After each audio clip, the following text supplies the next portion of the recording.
একজন স্থপতি হিসেবে আমার মনে হয় এই বাড়ি বানানো বা বিল্ডিং মেকিং একটা বড় একটি ইন্ডাস্ট্রি আসলে।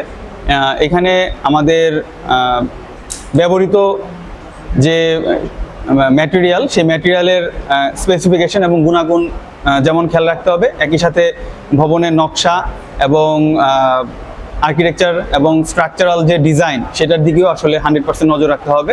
এবং ডিজাইন ঠিক থাকলে তারপরেই আসলে ম্যাটেরিয়াল ইম্পর্টেন্ট। তো সেই ক্ষেত্রে মানসম্পন্ন সিমেন্ট, বালি, রড এবং অন্যান্য যে ম্যাটেরিয়াল, সেগুলো অবশ্যই মানসম্মত হওয়া উচিত এবং সেগুলো গুণাগুণ সম্পর্কে আসলে জেনে তারপর আসলে কাজ করা উচিত বলে আমি মনে করি। অ্যাজ অ্যান আর্কিটেক্ট আমার কাছে মনে হয় যে বাজেট অবশ্যই একটা কনস্ট্রেইন, তবে আমাদের বাজেটটা মাথায় রেখে সবসময় আসলে কনস্ট্রাকশনের কথা চিন্তা করতে হবে এবং একজন আর্কিটেক্টের সাথে শুরু থেকে কনসাল্ট করা, বাজেট নিয়ে কথা বলা এবং ক্লায়েন্টের রিকোয়ারমেন্ট শেয়ার করা, এগুলো নিয়ে দীর্ঘমেয়াদী প্ল্যানিং করা, এভাবেই আসলে আমরা নির্দিষ্ট একটি বাজেটের মধ্যে আসলে প্রপার একটা প্রজেক্ট সম্পন্ন করতে পারি।